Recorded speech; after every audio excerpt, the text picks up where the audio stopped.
اللہ صلی اللہ علیہ وسلم کے دور میں سورج گرہن ہوا ہے۔ صلی اللہ علیہ وسلم کے نرینہ اولاد نہیں تھی، آپ کو اللہ نے اولاد دی، بیٹے کی موت واقع ہوئی۔ یہ ایک بہت بڑا حادثہ تھا اس وقت، کیونکہ عرب میں نرینہ اولاد کی بڑی ویلیو تھی۔ آپ صلی اللہ علیہ وسلم کو اللہ نے بیٹیاں دیں، بیٹا نہیں دی، اور بیٹا دے کے اٹھا لیا۔ بہت بڑا واقعہ تھا، اور اللہ کی قدرت کے اسی دن سورج بھی گرہن ہو گیا۔ کہا کرتے تھے زمانہ جاہلیت میں، یہ بات مشہور تھی کہ کوئی بہت بڑا دنیا میں واقعہ ہوتا ہے تو سورج یا چاند گرہن ہو جاتے ہیں۔ دن سورج بھی گرہن ہوا تو یہ بات پھیل گئی کہ محمد صلی اللہ علیہ وسلم سید الانبیاء رسول اللہ صلی اللہ علیہ وسلم چونکہ موت واقع ہوئی ہے اس لیے سورج گرہن ہوا ہے۔ آپ صلی اللہ علیہ وسلم نے اس بات کی تردید فرمائی۔ آپ نے فرمایا ان الشمس والقمر آیتان من آیات اللہ لا ينکسفان بموت احدہما، کہ سورج اور چاند اللہ کی نشانیوں میں سے ایک نشانی ہے، لا ينکسفان بموت احدہما آیاتہ، تو یہ کسی کی موت کی وجہ سے گرہن ہوتے ہیں، نہ کسی کی زندگی کی وجہ سے۔ یخوف اللہ بہما عبادہ، اللہ ان کے ذریعے اپنے بندوں کو ڈراتے ہیں، یہ بخاری مسلم کی حدیث ہے، بندوں کو خوف زدہ کرتے ہیں۔ تو یہ اللہ کی نشانیاں ہیں، اور آپ صلی اللہ علیہ وسلم نے اس موقع پر نماز کا حکم دیا، اللہ کے سامنے عاجزی اور انکساری کا حکم دیا۔ بہت اہم پوائنٹ کی بات ہے ان لوگوں کے لیے جو اسلام کے خلاف ہیں۔ محمد صلی اللہ علیہ وسلم سرور دو عالم سید الانبیاء صلی اللہ علیہ وسلم کو سچا نبی نہیں مانتے، ان کے لیے اس حدیث میں آپ صلی اللہ علیہ وسلم کی نبوت کی ایک بہت زبردست دلیل موجود ہے۔ ہوا ہے آپ صلی اللہ علیہ وسلم کے بیٹے کی موت کا، اور عرب یہ ویسے ہی کہا کرتے تھے کوئی بہت بڑا دن ہوگا تو سورج گرہن ہوگا۔ تو کوئی بھی شخص جو جھوٹا نبی ہو، آپ خود بتائیے کہ کیا وہ ایسے موقع پہ اس واقعے کو اپنے حق میں کیش نہیں کرائے گا، اور وہ یہ کہے گا نہیں کہ میں تو پہلے ہی کہتا تھا کہ میں بہت بڑی شخصیت ہوں اور میرے بیٹے کی موت ہونا، ایک پیغمبر کے بیٹے کی موت ہونا ہے تو یقیناً یہ اس اللہ کی طرف سے ایک نشانیاں ہے، یہ نشانی ہے سورج کا گرہن ہونا، یہ بتانے کے لیے ہے کہ واقعی یہ بہت بڑا دن ہے، اور میں یہ بہت بڑا دن اس اعتبار سے کہ ایک نبی کے بیٹے کی موت واقع ہوئی ہے۔ لیکن آپ صلی اللہ علیہ وسلم نے یہ سب نہیں کیا، اور آپ نے بتایا کہ سورج اور چاند کے گرہن ہونے کا کسی کی موت یا زندگی سے کوئی تعلق نہیں، اور آج سائنس نے بھی ثابت کر دیا ہے کہ یہ ایک ہے کہ جب زمین اور سورج کے درمیان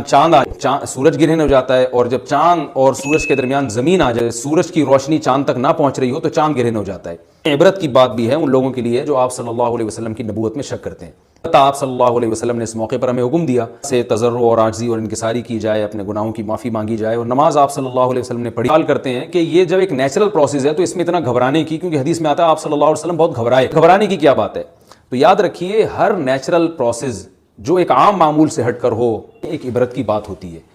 ہم دیکھتے ہیں رسول اللہ صلی اللہ علیہ وسلم کے دور میں جب تیز ہوا چلتی تھی، پہلے ہوا چلا کرتی تھی تیز ہوائیں، تو آپ صلی اللہ علیہ وسلم گھبرا کے مسجد کی طرف دوڑتے، عاجزی انکساری کرتے، اللہ تعالیٰ سے یہ کہتے کہ اللہ تو نے تو مجھ سے وعدہ کیا کہ جب تک میں ان کے درمیان موجود ہوں تو ان کو عذاب نہیں دے۔ خوف کا غلبہ تھا آپ صلی اللہ علیہ وسلم پر، یہ تھی کہ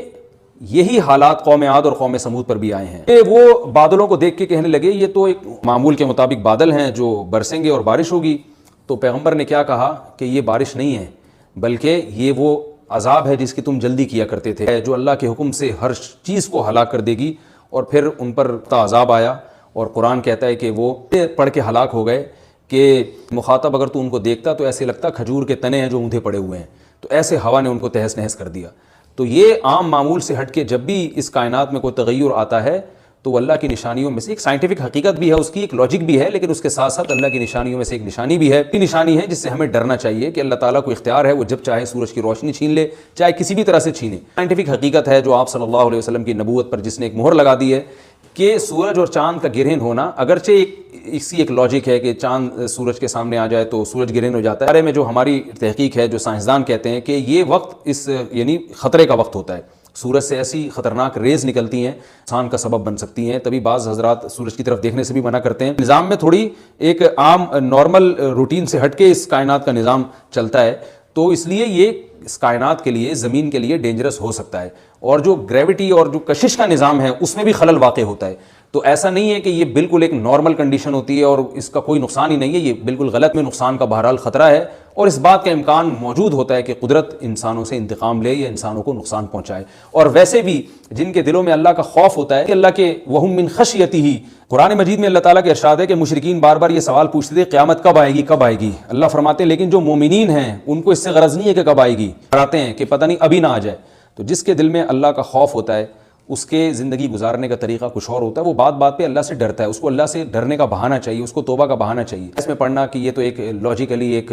سورج کی روشنی غائب ہو جائے گی، وہ ٹھیک ہے، یہ سائنسدانوں کا شعبہ ہے کہ کیوں غائب ہو رہی ہے، ماہرین فلکیات کا شعبہ ہے، لیکن اہل ایمان کا جو کام ہے اس موقع پر، ان کا جو وظیفہ ہے وہ یہ کہ اسے ایک نشانی ہے، اللہ اپنی قدرت دنیا میں دکھاتا ہے کہ میں یہ بھی کر سکتا ہوں، چاہے کسی بھی طریقے سے کروں، تو ہمیں اس موقع پر بہرحال اللہ کے سامنے جھکنا چاہیے، اپنے گناہوں سے معافی مانگنی چاہیے، کرنا چاہیے جو رسول اللہ صلی اللہ علیہ وسلم نے ہمیں بتایا ہے، اور اس بارے میں جو توہمات پھیلے ہوئے ہیں اس سے بھی ہمیں اجتناب کرنا چاہیے، جیسے نے عربوں کے وہم کو دور کیا، بھائی اس کا کسی کی موت اور زندگی سے کوئی تعلق نہیں ہے، تو اسی طرح آج کل لوگوں میں ایک سورج اور چاند گرہن ہونے کے بارے میں وہم بھی بہت ہے، جائے گا حاملہ عورتیں نہ نکلیں، فلانا نہ کرے، فلانا خربوزہ نہ کھائے، اس موقع پر کسی نے تربوز کھا لیا تو یہ ہو جائے گا، الٹی الٹی باتیں پتہ نہیں کیا کیا مشہور ہیں، یہ خربوزے تربوز کی تو میں ویسے ہی مثال دے رہا ہوں۔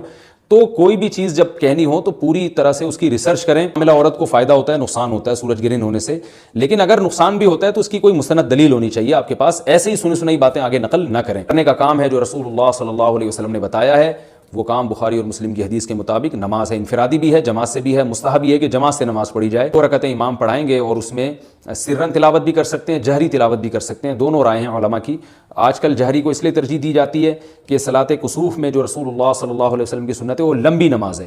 تو لمبی نماز پڑھیں گے تو اگر آپ آہستہ آواز سے پڑھیں گے تو لوگوں کو تھکاوٹ کا احساس زیادہ ہوتا ہے، جہری پڑھیں گے تو تھکاوٹ کا احساس کم ہوتا ہے، تو اس لیے دونوں قولوں پہ فتویٰ دیا جاتا ہے، وہ ایک قول راجح ہے اور ایک میں آسانی ہے، تو آسانی اس قول میں ہے کہ جہری تلاوت کی جائے، اس میں لوگوں کو نماز میں کھڑا رہنا آسان ہوتا ہے، پڑھی جائیں اور خوب طول دیا جائے اس کو، اور اتنا طول دینا کہ لوگوں کا خطرہ ہو کہ نماز ہی چھوڑ کے بھاگ جائیں گے، یہ بہرحال درست نہیں ہے، کیونکہ آپ صلی اللہ علیہ وسلم نے امام کو مقتدیوں کی رعایت کا حکم دیا ہے، اور کوئی جماعت سے نماز میں شریک نہیں ہو سکتا تو گھر میں نماز پڑھیں، انفرادی نماز پڑھیں، نماز نہیں پڑھ سکتے تو توبہ استغفار کریں، بہرحال یہ وقت جو ہے توبہ استغفار کا ہے، اپنے گناہوں سے معافی مانگنے کا ہے۔